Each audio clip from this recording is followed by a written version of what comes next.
여러분 안녕 지은이에요. 오늘은 제가 그 신혼여행을 다녀와서 영상을 업로드했는데 내가 선택한 신혼여행지가 조금 특이하다 보니까 갔다 온 후기 그리고 뭐 총 비용은 어떻게 들었는지 다녀와서 정말 좋았던 점이 무엇인지 조금 아쉬웠던 점이 무엇인지 어떤 분들에게 추천하는지 신혼여행지에 대한 총정리 영상을 준비해봤습니다. 혹시나 제 영상을 보시고 여행 나도 한번 꼭 가보고 싶어 라고 하셨던 분이 계시다면 오늘 영상을 좀 자세하게 참고를 해보시면 좋을 것 같아요. 8일짜리 크루즈를 타고 이제 캐리비안을 항해하는 여행을 다녀왔는데요. 일단 신혼여행을 갈 때 가장 첫 번째로 생각했던 것 중에 하나가 우리 둘 다 안 가봤던 데를 가자. 모두에게 처음인 곳을 가자. 라는 좀 의미가 있었어요. 결혼 준비하느라 너무 바빴잖아. 그래서 휴양도 하면서 느긋하게 바다도 즐기고 싶고 이렇게 이제 컨셉을 잡다 보니까 둘이 안 겹치는 여행지를 좀 찾으려니까 쉽지가 않아. 일단 뭐 나는 뉴칼레도니아 갔다 왔고 줄리엔 타히티 갔다 왔고 뭐 이래저래 뭐 하와이, 발리, 푸켓 다 제끼고 나니까 아프리카로 가거나 아니면 뭐 몰디브가 한 곳이 남았는데 처음에 몰디브를 갈까 해서 내가 티켓을 많이 알아봤었는데 비행시간이 조금 짧더라고요. 근데 나는 이번에 비행시간이 되게 긴 여행을 가고 싶었어. 왜냐면 너무 바빴다 보니까 내가 온전히 쉴 수 있는 시간이 솔직히 비행기에서밖에 없겠더라고요. 왜냐면 한국에 있나 외국에 있나 결국에 업무하는 건 똑같더라고요. 오히려 해외 나가서 카톡으로 업무하는 게 더 힘들어. 시차도 있고 막 이러다 보니까 생각해봐. 내가 회사원인데 여행 갔어. 아침에 자고 이러다 보니까 사장님이 이만큼 일을 막 보내놓은 거야. 얼마나 힘들어. 그러니까 매번 나는 그런 상황이니까 완벽한 휴식은 비행기 안에서밖에 없더라고. 그래서 내가 비행기를 길게 타고 싶은 그 욕심에 미국을 가자. 미국 쪽으로 가자. 약간 이런 생각이 이제 첫 번째 있었고 꼭 한번 해보고 싶다라고 생각했던 게 바로 크루즈 여행이었어요. 되게 엄청 큰 세계에서 가장 큰 배 하면서 이렇게 광고를 하는 걸 봤는데 그게 벌써 한 1년 전이었거든. 그걸 딱 보는 순간 이거다. 우리 신혼여행은 이거다. 웨딩홀 예약하자마자 바로 요거부터 예약을 한 거죠. 그 한국 홈페이지에 로얄 캐리비안을 검색을 하면 한국 총판이 있더라고. 그래서 한국 총판에서 예약을 했는데 가격이 해외 현지 사이트랑 좀 다르지 않을까라는 생각이 있어서 두 가지를 다 비교해보니까 가격도 동일하고 심지어 한국에서만 진행하는 또 추가적인 프로모션이 또 있더라고요. 그래서 나는 일단 예약을 진행하게 됐고 내가 예약했을 당시에는 배가 첫 출항도 안 한 상태였어. 실제 배의 모습이나 배에서 실제로 크루징을 한 사람들의 후기는 아예 볼 수가 없는 상황이었어요. 왜냐면 아직 출시를 안 했으니까. 첫 번째 출항 일정 자체가 작년 11월 정도였고 내가 예약한 게 이제 그 다음에 5월 스케줄이었어요. 배는 아이콘 오브 더 시라고 하는 로얄 캐리비안의 크루즈 10이었는데 가장 크고 가장 이제 시설도 많고 한말로 해서 비싼 배. 벌써 1년 전에 예약을 했는데 객실이 좋은 객실들은 많이 마감이 됐었고 선택지가 많지는 않았었어. 발코니가 있는 일반 객실로 예약을 처음에 했어요. 근데 이게 이제 나중에 출발하기 한 2개월 정도 남으니까 계속 아쉽더라고. 그쯤 되니까 다른 갔다 온 사람들의 해외 후기가 나오잖아. 그래서 그 해외 후기를 좀 봤는데 방이 너무 작은 거야. 줄리엔이 좀 덩치가 크잖아. 사이즈가 안 들어가겠더라고. 샤워실에 되게 작대요. 샤워실이 거기에 이렇게 외국 사람들이 들어갔는데 되게 작다고 하더라고. 그래서 내가 그걸 보고 줄리엔 분명히 방이 편해야 될 건데 방이 너무 작은 것 같다라는 생각을 해서 떠나기 2개월 전에 업그레이드를 한번 했어요. 그래서 결론적으로는 발코니가 달려있는 주니어 스위트를 예약하게 되었는데 이게 원래 내가 예약할 때는 주니어 스위트 자체가 만실이었어. 방이 없었는데 개런티 스위트가 당시 해외 사이트에서는 완전 품절이었는데 로얄 캐리비안 한국 총판 그 사이트에 거기 남아있는 거야. 개런티 스위트가 뭐냐면 스위트 객실 중에 로또를 돌려서 남은 객실을 하나를 아무거나 배정받는 거예요. 랜덤으로. 근데 보통 한 98% 정도가 주니어 스위트가 당첨이 되는데 그 중에 정말 운이 좋으면 좀 더 상위 스위트 객실을 받는 경우도 가끔 있다고는 해요. 근데 정말 그건 로또인 거지. 개런티 스위트 객실이 원래는 제일 먼저 마감이 되는데 그때 남아있어서 그걸로 업그레이드를 했어요. 근데 너무 만족스러웠고 크루즈는 크루즈지만 결국에 크루즈를 타기 위해서는 미국을 가야 하잖아. 아이콘이라는 크루즈는 마이애미에서 출발하는 프로그램이에요. 출항일이 5월 18일이었는데 5월 17일 날 한국에서 출발해서 5월 17일 날 미국에 도착하는 비행기 티켓을 따로 예매를 해야 하는 거지. 그래서 예약을 했고 마이애미까지 플로리다까지는 그 직항이 없어요. 그래서 여러 가지 다구간 옵션이 있지만 그 중에서 저는 이제 뉴욕을 거쳐서 가는 다구간으로 예약을 했어요. 좋았던 것 중에 하나가 내가 델타 항공을 예약으로 했는데 선택지가 조금 다양하더라고요. 그래서 가는 여행은 한국에서 뉴욕 공항으로 가서 현지에서 바로 경유를 해서 마이애미에 도착하는 일정으로 돌아올 때는 마이애미에서 뉴욕으로 간 다음에 이 2박을 숙박을 하고 뉴욕에서 한국으로 돌아오는 이렇게 일정으로 다구간 일정으로 끊었어요. 그냥 일반 왕복 일정이 아니라. 뉴욕에서 2박 정도 숙박을 하면서 조금 시내 쇼핑을 할 수 있다는 것도 좀 장점이었던 것 같고, 줄리에는 또 아예 뉴욕이 처음이라서 가서 이제 좀 맛있는 것도 먹고 싶고, 또 이제 휴양을 되게 많이 했으니까 미국의 도시도 살짝 맛보고 돌아올 수 있다는 게 조금 장점인 것 같더라고. 그래서 이렇게 예약을 했었고, 델타 항공으로 그렇게 왕복을 예약을 하니까 대한항공 코드쉐어로 한국에서 뉴욕까지 타고 가는 비행기표는 대한항공을 타고 미국 내에서는 델타 항공을 타게 되는 이런 노선으로 예약이 됐어요. 일단 그 크루즈 여행을 정리를 해보자면, 나 좋았던 점과 좀 아쉬웠던 점 두 가지, 내 입장과 다른 사람들의 입장에서 생각해서 나눠볼 수 있을 것 같은데, 좋았던 점은 크루즈를 처음에 탄다고 했을 때 타고 내릴 때의 그 복잡스러움을 되게 많이 걱정했었거든. 왜냐면 배가 워낙 큰 배다 보니까 승선을 해야 하는 사람 인원도 많고 하다 보니, 아 이거 정말 카오스이겠구나, 정말 힘들겠구나라는 생각이 하나의 나의 조금 약간 이 허들이었어요. 배를 예약을 하면 무조건 로얄 캐리비안 어플을 빨리 받아서 거기다 등록을 해놔야 돼, 나의 정보를. 그러면 이제 메일이나 어플 쪽에서 체크인할 시간이다 라고 이제 알림이 뜨는데, 그때 들어가서 가장 빠른 시간에 배에 승선하는 스케줄을 잡는 것이 일단 제일 중요하거든요. 왜냐면 배에 빨리 타야지 그 사람들이 아직 타기 전에 비어있는 시설을 자유롭게 이용할 수가 있어. 같은 돈 주고 배를 타는데 누구는 더 빨리 타서 시설들을 누릴 수 있는 그 약간의 엑스트라 시간이 생기는 거잖아요. 근데 그때는 배가 제일 한적할 때라서 사실은 정말 중요하거든. 원래는 체크인이 11시부터 가장 늦은 시간이 아마 내가 알기로 3시 반까지 30분 간격으로 내가 선택을 할 수가 있는 거예요. 근데 이래저래 해서 내가 체크인을 늦게 한 거야. 왜냐면 난 그게 중요한지도 몰랐고 그렇게 시간을 선택하는지도 몰랐어. 그냥 원래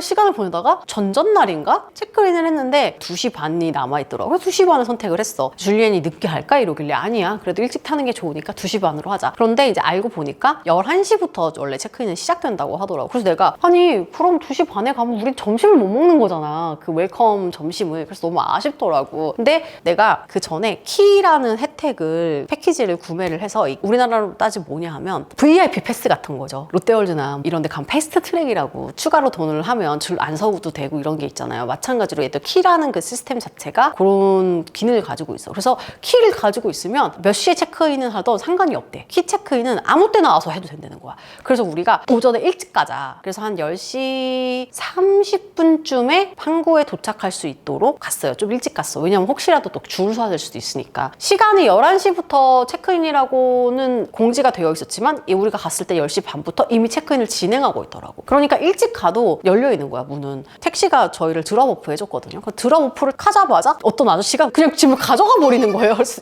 잠깐만요, 제 짐을 왜 가져가시냐 했더니 그냥 두고 가면 된대. 아니 그냥 이렇게 가는 거라고? 그러면 이 짐이 우리 건지 어떻게 알아? 출발하기 전날 우리가 밤에 이 러기지 태그를 미리 이제 사이트에서 출력을 해가지고 가방에다가 붙였거든요. 이거를 내가 출발 전날까지 모르고 있다가 이걸 내가 해야 되는 건가? 찾아봤어, 인터넷에서. 그랬더니 미리 해가지고 와야지 훨씬 빠르다는 거예요. 안 그러면은 되게 오래 걸리고 뭔가 복잡한가 봐. 외국 사람들은 보니까 그 러기지 택 넣는 그 플라스틱 백 같은 걸 다 팔더라고. 그래서 그거를 다 이렇게 편안하게 출력해서 그냥 접어서 넣어서 하면 되는데 우린 그런 게 없으니까, 그래서 러기지 택을 우리 러기지 수대로 출력을 해서 다이소에 밤에 10시에 내려가가지고 셀프 코팅지를 팔더라고. 그래서 그걸로 코팅을 해서 하나하나 다 오려가지고 고리를 달아서 가져갔단 말이지. 그래서 딱 보더니 캐빈 번호가 다 적혀 있으니까 상관없다, 그냥 가라는 거야. 비행기 탈 때 보면 체크인 데스크에서 계속 서서 기다리잖아, 짐을 맡기기 위해서. 난 그걸 예상하고 있었는데 이미 내 짐은 절로 갔고 맨몸으로 그냥 이렇게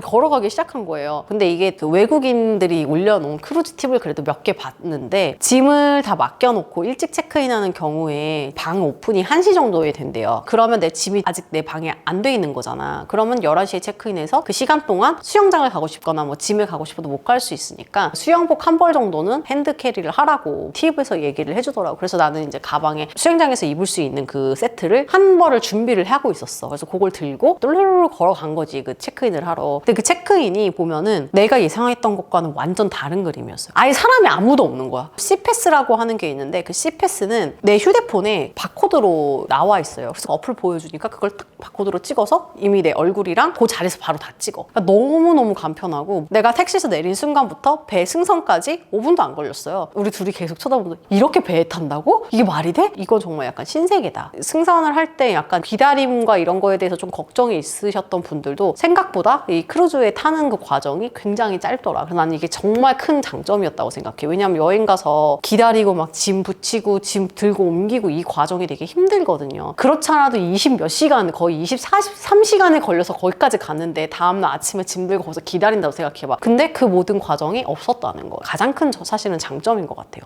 깔끔하게 딱 배 탔는데 그 처음에 딱 배 타자마자 그 시설과 전반적인 공간감을 보고 이게 배라니 믿을 수 없다 라는 생각이 들 정도로 규모가 어마어마했고, 근데 또 내가 크루즈가 처음이니까 약간 이런 거야. 명품을 처음 샀는데 그게 버킨백인 거야. 약간 이런 그런 상황이었던 거지. 솔직히 나이 40에 해외여행 가서 웬만한 거 다 봤거든. 그 정도로 와 설레고 흥분될 만한 일이 거의 없는데 요번에 좀 약간 그랬던 것 같아. 그런데 이제 대박이었던 건 펄 카페라고 그 랜드마크 카페가 있어요. 케이크도 되게 많고 샐러드, 푸드류도 정말 많은 거야. 요거를 주문을 하는 건가 싶어서 이렇게 몇 개를 골라서 이거 주문해도 되는 거예요? 했더니 그냥 가져가는 거래요. 거기서 일단 내가 올 인클루시브라는 건 알고 있었어, 크루즈가. 근데 그걸 막상 거기서 고급스러운 시설에서 쫙 진열이 돼 있는데 알아서 가져가는 거래. 사인하고 그런 것도 없어. 거기서 약간 1차적으로 내가 크루즈에 탔구나. 이게 정말 다르구나. 근데 여기만 그런 게 아니라 센트럴파크라고 해서 조화가 아니라 실제 모든 그 식물들을 공원처럼 조성해 놓은 공간이 있는데 센트럴파크 중간중간에 음식점들이랑 카페들이 있단 말이야. 그럼 그냥 카페 들어가. 그냥 마음에 드는 게 있으면 그냥 가져가. 그러니까 약간 GTA 같은 느낌이 든다고 해야 되나?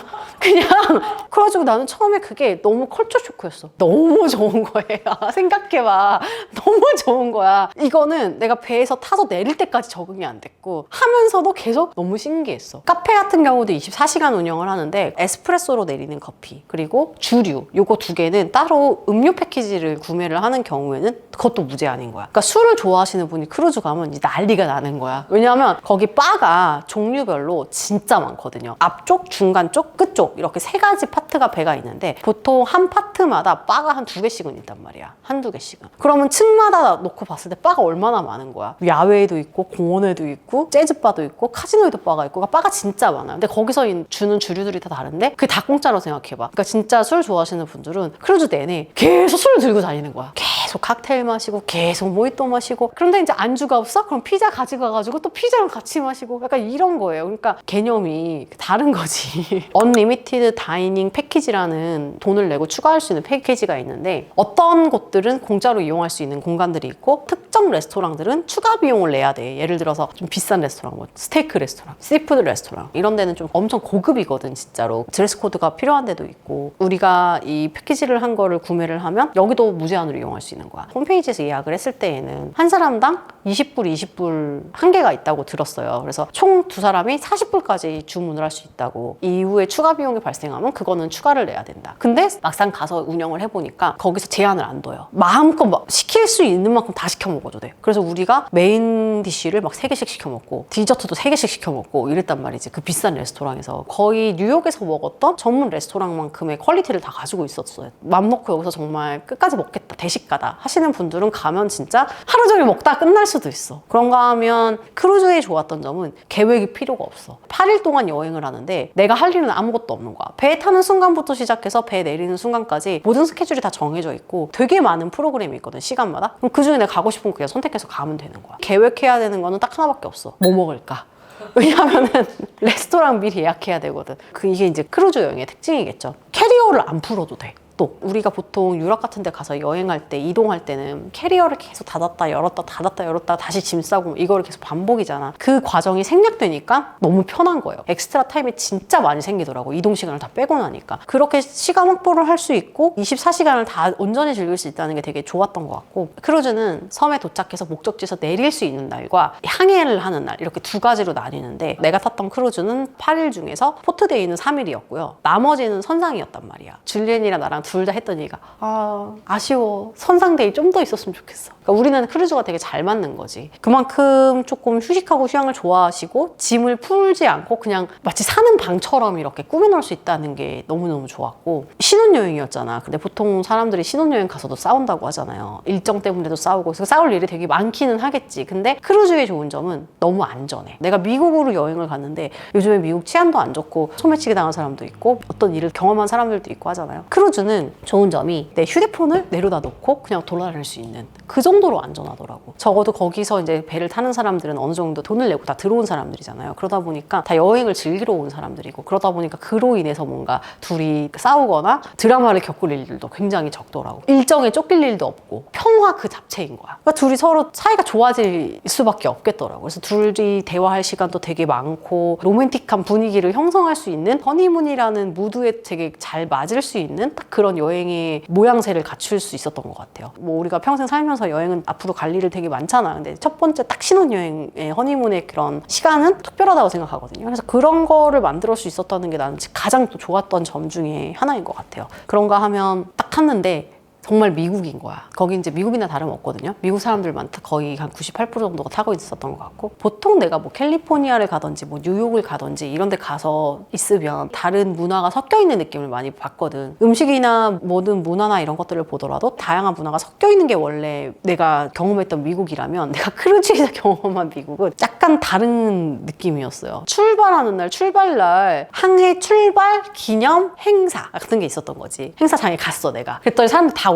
많이 올라와 있더라고요. 그날 다 올라와 있었는데 갑판에서 갑자기 다들 춤을 추는 거야. 막 모든 그냥 사람들이 그냥 다 흥에 넘쳐서 춤을 추고 분위기를 즐기는 게, 그런 것들이 한두 번이 아니었어요. 음식도 그렇고 마찬가지고, 인터내셔널 음식이 미국에서 먹으면 되게 많잖아요. 그리고 나도 이제 보통 여행을 가면 조식에 뷔페 먹을 때 다양하게 다 많이 나오잖아요. 근데 여기는 정말 미국 사람들이 좋아하는 가장 미국적인 음식들만 모아놓은 느낌, 그런 미국만의 문화들을 경험을 해보면서 하기에는 되게 좋은 여행이었던 것 같기도 해요. 액티비티가 얘기가 나왔지만 정말 다양한 거지. 예를 들어서 스시롤을 만드는 액티비티부터 시작해서 컵케이크 만들기, 파도 타기, 뭐 암벽 등반, 라틴 댄스, 너무 다양한 세션이 있어서 즐길 거리가 되게 전반적으로 많았다는 느낌이 들었고, 이 모든 프로세스를 그 넓은 배에서 어플 하나로 다 컨트롤할 수 있다는 게 가장 인상 깊었던 것 같아요. 사람들의 동선까지 모든 것을 다 생각해서 프로그램이 다 돼 있는 거야. 예를 들어서 풀에서 파티를 하고 있어. 그럼 풀로 사람들이 너무 많이 모일 것 같잖아. 그러면 그 풀 파티를 좋아할 것 같은 사람들, 예를 들어 성인들이 좋아할 만한 또 다른 행사를 반대편 데크에서 또 하는 거야. 사람이 분산되겠지. 이런 식으로 엘리베이터 동선까지 다 계산해가지고 거기서 있으면서 엘리베이터가 붐볐던 적도 없어. 효율의 극대화라는 거지. 그렇게 많은 사람들이 배에 타고 있는데 여유로웠어. 어느 시설을 가더라도 붐비거나 많지 않고 항상 널널했어요. 얼마나 오랫동안 크루즈에 대한 노하우를 가지고 있으니까 그거에 약간 집약체 같은 느낌이라고 해야 되나? 이 모든 것들이 이 어플로 다 컨트롤 된다는 게 너무너무 편리했어. 내가 현재 지금 엑스트라로 얼마를 쓰고 있는지까지 실시간으로 바로바로 확인할 수 있고 해서 정말 이 시스템 자체가 불편거리가 1도 없었던 것 같아요. 그런가 하면은 아쉬운 점이 없진 않지.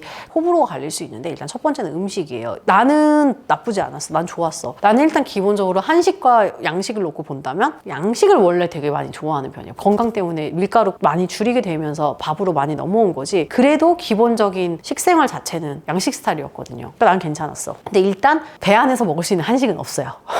배 안에 코리아 푸드는 없어. 미안해. 아직 내가 그걸 보고 있어요. 줄리한테 그랬어. K푸드, K컬처 뭐 미국에서 지금 난리 났다고 해도 한국 음식이 미국에서 정말 인기가 높아지고 정말 대세가 되면은 아마 크루즈에도 있을 거다. 아직까지는 없더라고. 음식이 약간 현지화가 안 되면 조금 불편할 수도 있겠다. 왜냐면 8일차 동안 있는데 아침 메뉴가 거의 비슷해요. 프렌치 토스트, 와플, 에그 베네딕트 이런 거고, 요거트랑 과일이 있기는 한데 단맛이 좀 많이 나서 되게 힘들었어요. 그만큼 한국 사람들이 그래도 아침 식사로 먹을 수 있을 만한 음식들이 거의 전무하다. 음식 때문에 좀 힘들 것 같다 하시는 분들은 8일 동안 그 아침 식사를 맨날 먹어야 된다고 생각하면 조금 힘들 수도 있어. 그래서 그런 경우에는 컵라면을 가져가면 돼요. 아니 이제 우리 스노클링 하러 투어를 나가는데 한국이었으면 뭘 줬겠어요? 컵라면을 줬겠지. 수영하고 나서 배에서 먹는 컵라면 얼마나 꿀맛이야. 거기서는 멕시칸 그 나초를 주더라고.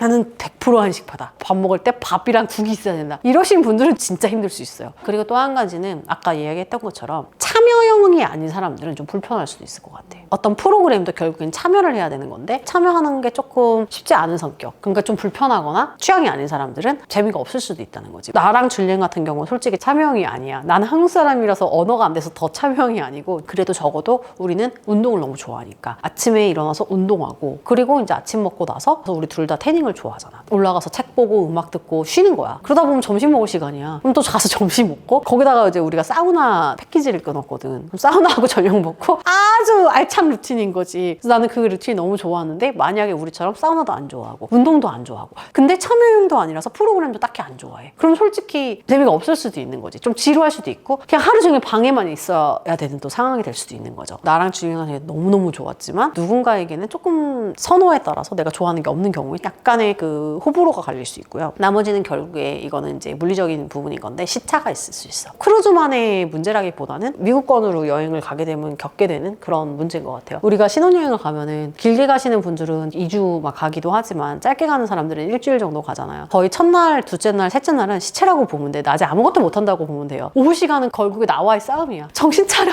너무 졸려. 자면 안 돼. 이러면서 거의 돌아다니게 되는 거거든요. 나도 미국 가면 항상 그랬거든. 요번에 나는 거의 시차가 없었거든요. 난 진짜 적응을 잘했는데 중요한 건 결국에 비행기에서 자는 거더라고. 첫날 정도 조금 멍하긴 한데 그래도 잠을 다 보충을 해놨기 때문에 크게 문제가 없거든요. 둘째 날부터는 아무렇지도 않아. 비행기에서의 절대적인 수면이 정말 중요한 것 같아. 그래서 요번에 나는 잘 넘어갔고, 그런가 하면은 이제 한국 컨텐츠에서 특히 이렇게 대형 크루즈에 대한 정보가 생각보다 많지가 않더라고요. 그래서 내가 이거는 반드시 얘기를 해줘야 되겠다. 주의사항이나 준비물 같은 거 팁을 한번 좀 정리를 해놨는데, 첫 번째는 키라는 걸 구매했다고 했잖아. 이건 반드시 구매해야 되는 것 같아. 한국 사람이라면 이건 반드시 구매해야 돼. 우리는 기다리는 거 안 좋아하잖아 솔직히. 그리고 효율도 되게 중요하단 말이야. 키라는 그 프로그램이 나도 몰랐는데 무한정 구매할 수 있는 게 아니라 리미트가 있는 프로그램이고, 나는 작년에 미리 구매를 해놨어요. 그런데 이제 나중에 되니까 키는 솔드아웃돼서 없더라고. 사전에 구매를 빨리 해놓는 걸 추천해주고 되게 많은 혜택이 있는데, 그 중에서 가장 주요하다, 왜 꼭 해야 되나라고 생각했던 부분은, 첫 번째, 배를 먼저 탈 수 있어. 그러니까 내가 체크인을 아무리 늦게 해도 뭘 하든 간에 내가 10시 몇 분에 가서 그냥 체크인을 할 수가 있고, 키 전용 체크인 라운지가 따로 있어서 되게 쉽게 체크인을 할 수 있어요. 내릴 때도 똑같아. 원래 하선은 캐빈 등급에 따라서 하선하는 방법이 다 달라요. 어떤 캐빈 같은 경우에는 어떤 장소로 가야 돼요. 그 장소에서 기다려야 돼요. 그러고 있다가 자기 차례가 되면 순서대로 내리는 거예요. 시간도 되게 오래 걸리고 내가 원하는 시간에 하선할 수 없잖아. 근데 우리 같은 경우는 하선하는 날 바로 국내선 비행기를 타고 뉴욕으로 가야 되는 일정이었거든. 마이애미에서 하루 더 체류하는 게 아니라. 근데 이제 내 비행기가 오전 11시 20분이었단 말이야. 그런데 나는 키를 가지고 있었기 때문에 내가 원하는 시간에 아침에 6시부터 체크아웃을 할 수가 있어요. 짐은 그날 밤에 미리 내놔. 밤 10시까지만 내놓으면 포터가 미리 다 빼놔요. 키는 아침 6시에 키 혜택으로 아침 식사를 주거든요. 아침 먹고 그냥 내가 원하는 시간에 나가면 돼. 11시 20분 비행기 타고도 널널하게 타더라고. 내가 공항에서 1시간 넘게 기다렸어요. 일찍 도착해가지고. 그래서 이런 식으로 시간을 탄력적으로 사용할 수 있다 보니까 제일 좋았던 점이고, 그 밖에 나머지 키를 구매하면 좀 더 빠른 와이파이를 쓸 수 있어요. 배 내에서 계속 와이파이 쓸 수 있고, 안 그러면 와이파이 프로그램을 따로 돈 주고 또 구매를 해야 돼. 그냥 키를 구매하면 와이파이까지 주는 거니까 이것도 굉장히 좋은 또 혜택 중에 하나고, 그 밖에 뭐 다양한 또 혜택들이 있어서 돈 값은 충분히 하고도 남는다고 생각을 했어요. 근데 키가 필요 없는 사람들이 있어. 높은 등급의 객실을 예약하는 경우 키가 가지고 있는 모든 기능이 다 포함이 되거든요. 나도 스위트 객실을 예약하긴 했었는데 스위트도 등급이 3개가 있어. 내가 예약했던 스위트 객실은 가장 밑에 등급의 C등급의 그 스위트 룸이었고, 키에 모든 옵션이 들어있는 스위트 등급은 요 두세 번째 단계부터.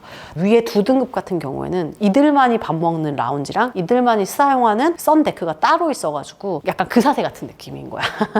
그래서 별로 평소에 마주칠 일이 거의 없어요. 식당도 이 사람들이 쓰는 식당 따로 있고, 설국열차 같은데? 약간 이런 느낌도 받았어. 중요한 건 가격차가 얼마나 많이 나느냐. 요 1단계랑 요 2단계 객실 차이는요 2배 이상 나더라고요. 그러니까 어마어마하게 많이 나는 거예요. 내 객실이 $13,000 정도였는데 가장 높은 객실이 한 $50,000 정도였어요. 조금 차이 나는 게 아니라 배씩 차이가 나요. 그러니까 그만큼의 또 값어치나 또 이런 메리트를 주는 거겠죠. 자본주의구나. 이것이 자본주의구나. 그래서 키는 반드시 구매하는 게 정말 도움이 많이 됐고요. 두 번째는 다이닝 예약인데 아까 얘기했던 것처럼 첫날 배를 타자마자 레스토랑 예약 먼저 해야 된대요. 안 그러면은 내가 원하는 레스토랑이 그날 자리가 없을 수도 있는 거지. 다른 건 다 안 해도 되는데 레스토랑 예약을 해야 된다. 이게 가장 중요한 것 같아. 배에 타서 어플로 예약할 수도 있고, 근데 어플이 안 열리는 경우도 있어요. 너무 일찍 배를 타서. 그런 경우에는 웨이터를 불러서 그 웨이터한테 도와달라고 하면은 도와줘요. 근데 그러려면 적어도 내가 어느 날 어떤 레스토랑을 가고 싶다라는 리스트는 먼저 나와 있어야 되지. 이게 좀 예약을 좀 늦게 하게 되잖아. 그럼 줄 서서 예약해야 돼. 되게 좀 불편해요. 그러니까 배 타자마자 바로 레스토랑 예약부터 해라. 이거 어디 누가 가르쳐줬냐면 그 외국인들이 알려줬어요. 크루즈 많이 타시는 분들이 무조건 이거부터 해야 된다라고 많이 강조를 해서 저도 요거부터 했는데 모든 탑승객 분들이 요거부터 하시더라고요. 그래서 요거는 필수고, 세 번째는 내가 날씨를 검색을 해봤다? 근데 날씨가 34도, 35도 이러는 거야. 쪄 죽잖아. 그래가지고 다 탑에 막 엄청 여름 옷을 많이 준비를 해갔어요. 근데 겁나 고생했어. 너무 추워가지고. 이게 선상이잖아. 정말 우리가 상상하는 습함의 그 이상이야. 동남아 가잖아. 동남아의 습함의 2배라고 생각하면 돼요. 왜냐면 바다 한가운데잖아요. 빨래를 널어놔도 건조가 안 돼. 분명히 밖은 35도고 쨍쨍한데도 건조가 안 돼. 왜? 너무 습하니까. 머리가 거의 항상 착 달라붙어 있었어요. 그 정도로 습하단 말이지. 근데 그렇게 습한데 에어컨을 계속 트니까 밖이 너무 더우니까, 그러니까 꿉꿉한 그 추움, 이게 저녁 되면은 너무너무 추워요. 긴팔 정말 많이 필요해. 나 하나도 안 챙겨서 진짜 힘들었고, 진짜 한국에서 그 제습제 있잖아. 그거 하나라도 챙겨왔었으면 적어도 옷은 덜 꿉꿉했을 때, 니트 같은 거 챙겨왔는데 하나, 그게 꿉꿉하니까 너무 기분이 안 좋더라고. 걸어놓을 수 있는 제습제들도 있으니까 그걸 가져갔으면 정말 좋을 것 같다라는 생각을 했습니다. 물에 대한 부분. 크루즈 내에서 물을 받을 수 있는 공간이 되게 많아요. 모든 레스토랑마다 다 있고, 보면 사람들이 텀블러를 갖고 다니면서 보일 때마다 받아서 방으로 들고 올라가긴 하는데 솔직히 택도 없이 부족하지. 왜냐면 밤에 자다가 물을 마시기도 하고 아침에 일어나서도 마시기도 하고 중간중간 물이 계속 필요한데, 그래서 우리가 큰 페트병을 2리터짜리로 5병인가 6병을 사가지고 들어갔거든요. 알아보니까 12병까지는 반입을 할 수가 있대. 주류 같은 경우에는 1병인가 2병이었고 1인당 물을 미리 사서 가져간 게 정말 잘했었어. 왜냐면 우리가 바다도 나가고, 바다 나갈 때 텀블러 요만한 거 가져가 택도 없거든요. 그리고 외부 나갈 때 물을 주긴 하는데 그게 다 유료예요. 그래서 그 생수병을 가지고 있으면 정말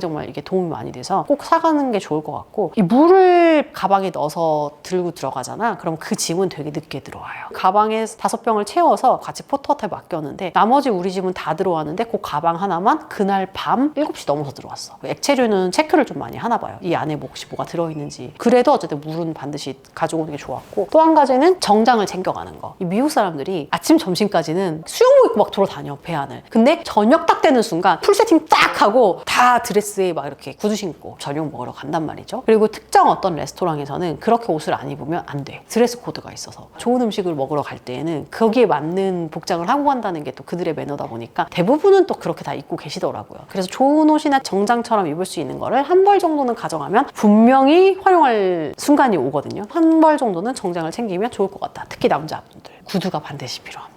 그런가 하면 아쿠아 슈즈도 가져가면 좋을 것 같아요. 우리는 안 가져갔는데 나중에 내려가지고 관광하고 이러는데 모래가 뾰족한 것도 있고 산호 있는 부분도 있어서 아쿠아 슈즈를 챙겨왔으면 좀 더 잘 놀았을 텐데 하는 좀 아쉬움이 있어서 아쿠아 슈즈 챙기면 정말 좋을 것 같고, 나머지는 조금 소소한 건데 기념품 티셔츠를 팔아요. 처음에 사는 것보다 조금 후반부에 사는 걸 추천해요. 6일차 정도 되면 행사를 해. 2장에 30불 행사를 하거든. 그래서 요 6일차 때 사람들이 다 나와서 사거든요. 요 때를 노리면 좋을 것 같고, 마지막 빙고 게임을 참여하면 되게 상금이 커요. 한 패키지에 $79거든. 제일 비싼 게. 보통은 그거 한 개 사거나 그거보다 싼 거를 한두 개 정도 사는데 우린 제일 비싼 걸 4개를 질렀잖아. 근데 하나도 안 됐어. 그 마지막에 상금이 4,000불 넘어가는 게 있었는데, 된 사람이 있었는데 너무 부럽더라고요. 그래도 마지막 빙고는 상품이 크기 때문에 재미로 한 번씩 해보면 좋을 것 같고, 마지막으로 다음 크루즈를 예약하는 혜택이 있는데, 내가 배에 타고 있는 상황에서 다음 크루즈를 바로 그 자리에서 예약하잖아. 600불인가 할인 혜택이 있대요, 최대. 근데 어떤 크루즈 탈지도 모르고 내가 어떤 일정이 될지도 모르잖아. 근데 $200만 미리 선 페이를 해놓으면 어느 순간 안에만 사용을 하면은 그 할인 혜택을 받을 수 있다고 하더라고요. 그래서 이런 혜택도 있어서 이게 약간 개미지옥이구나 라는 걸 좀 느꼈어요. 여기까지가 이제 팁이었고요. 나머지는 이제 결국엔 가격인데, 이게 사실 되게 중요한 부분이 비용하고 가격인 것 같아. 일단 비행기 티켓, 저희는 비즈니스 클래스 결제를 했고 델타 항공 예약을 했는데 델타니까 그냥 마일리지 없이 생돈으로 다 풀결제를 한 거죠. 마이애미까지 왕복으로 다 구간했을 때 한 사람당 620만 원. 나중에 이제 대한항공 가서 검색해보니까 뉴욕까지만 항공편으로 검색했을 때 같은 일정에서 한 7, 800 하더라고. 그래도 전에 예약해놔서 좀 싸게 잘 갔다 왔다 우리 딸에는 생각하는데 항공비가 너무 많이 올랐어요. 솔직히 너무 많이 올랐어. 옛날에는 일값이면 2명이 갔어. 그런가 하면은 크루즈는 첫 번째 결제했던 금액이 1,298달러예요. 일반 발코니 캐빈으로 예약했던 금액이었고 여기에다가 키, 언리미티드 다이닝 패키지 그리고 현지에서 이용할 수 있는 스노클링 프로그램 2개를 내가 추가 구매했거든. 이래저래 해서 한 2,200달러 정도 추가됐어요. 여기다가 중간에 업그레이드를 했습니다. 업그레이드는 이제 스위트로 업그레이드 하면서 추가적으로 320만 원 비용이 발생했고 여기서 끝이 아니고요. 이제 현지에 가서 크루즈 내에서 구매한 돈들이 또 있을 거야. 각각 사우나 패키지, 매일매일 사우나 무제한으로 이용할 수 있는 거 180달러씩 구매했고 PT도 받았고 또 마사지도 받았어요. 카지노도 했고 빙고도 했어요. 이거 다 합쳐서 2,000달러 정도 썼더라고. 그럼 한 3,700만 원 정도 들었겠다. 총 비용 어마어마하네. 이렇게 모아놓고 보니까 어마어마하잖아. 갬블을 너무 많이 했어. 카지노에서 카지노랑 이제 얼마 썼더라?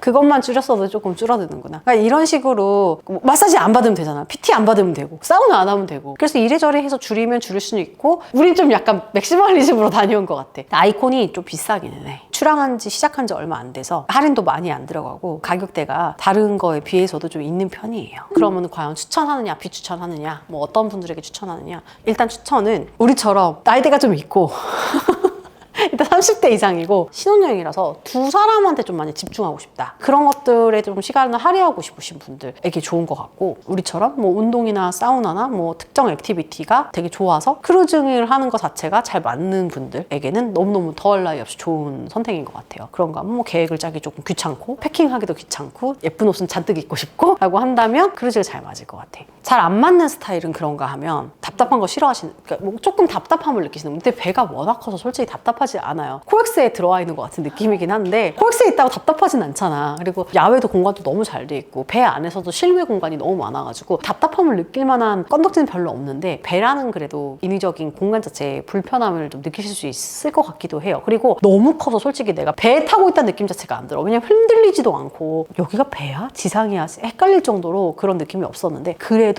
약간 파도가 되게 심한 날이 하루 있었거든. 그날은 내가 약간 가만히 있는데 이렇게 뭔가 흔들리는 건가? 긴가민가 한 느낌이 조금 있더라고. 그래서 나 약간 멀미에 진짜 민감하신 분들은 파도에 따라서 그 날씨에 따라서 좀 다를 것 같아. 나는 원래 멀미 진짜 안 하는 스타일이거든. 그래서 저는 괜찮은데 멀미 진짜 예민하신 분들은 조금 느끼실 수도 있다. 그리고 우리가 미국 시민이 아니잖아. 비용적인 부분에 있어서의 측면이 정말 가장 큰 것 같아요. 그 정도의 이제 또 비용을 지불하고 갈 만한 가치가 있는 건지도 한번 체크해 봐야 될 것 같아요. 저 같은 경우는 내가 다시 미국 여행을 간다면 크루즈로 또 가고 싶다는 의향이 굉장히 많고 또 바다도 너무 좋아하고 근데 또 한 가지 한편으로 생각한다면 내가 줄리아한테 이 얘기를 했어. 한국의 강점은 주변에 동남아라는 너무나 좋은 자연이 또 우리가 있잖아. 한 5시간에서 9시간 사이 괌만 해도 4시간인데 괌이랑 사이판 너무 좋잖아. 그러니까 한국 사람들은 솔직히 좋은 바다를 경험할 수 있는 가까운 바다가 많이 있다 보니까 캐리비안이 물론 또 주는 그 광활한 느낌은 좀 약간 다르긴 하지만 새롭진 않아. 그렇게까지 새롭진 않아. 좀 더 가까운 곳에서도 못 찾는 건 아니야. 그 시설과 그 바다를. 그게 우리 한국의 지리적인 장점인 것 같아. 그렇다 보니까 굳이 3천만 원을 내고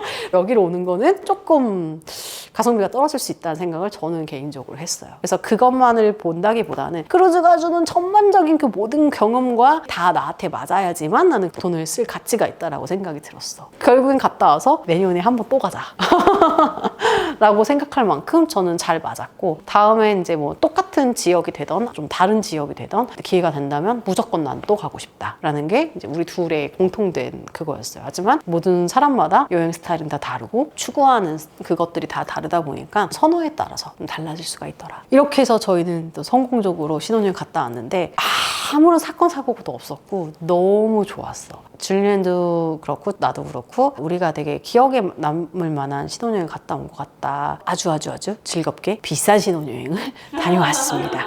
돈은 많이 들었지만 또 그만큼 만족감이 있었던 여행이었던 것 같습니다. 혹시나 크루즈 여행을 이 영상을 보고 도전해보고 싶다라고 한다면 저는 추천드리고요. 팁을 잘 챙겨보시고 도전을 해보시면 재밌을 것 같아요. 자, 그러면은 저희는 또 다음번 1주년 여행을 또 어디로 갈까? 즐거운 고민을 하면서 전 다음에 또 영상으로 찾아오도록 하죠. 여러분 모두 안녕.